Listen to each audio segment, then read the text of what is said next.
حضرت محمد صلی اللہ علیہ وسلم نے فرمایا، دوزخ کی بدترین جگہ پر وہ عورتیں ہوں گی جو بے پردہ ہو کر گھومتی ہیں۔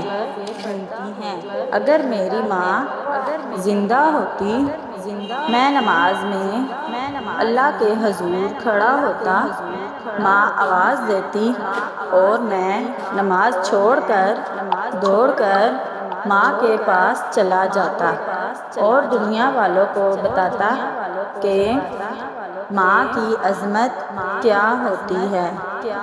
تواضع اختیار کرو، اور حتیٰ کہ کوئی شخص کسی دوسرے پر فخر نہ کرے اور کوئی شخص کسی دوسرے کے خلاف سرکشی نہ کرے۔ جوانی میں شادی، جو شخص جوانی میں نکاح کر لیتا ہے تو شیطان چیخ اٹھتا ہے، ہائے افسوس، اس نے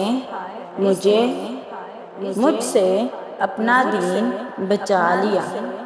روز قیامت جب مصیبتوں پر صبر کرنے والوں کو جزا دی جائے گی تو غفلت میں رہنے والے تمنا کریں گے، کاش دنیا میں ہماری کھالیں کینچیوں سے ادھیڑ دی جاتی۔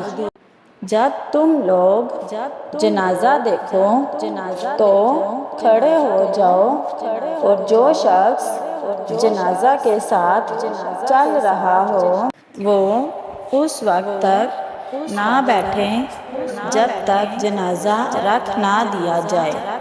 اندھیری راتوں میں مسجدوں کی طرف چل کر جانے والوں کو قیامت کے دن پوری روشنی کی خوشخبری دے دو۔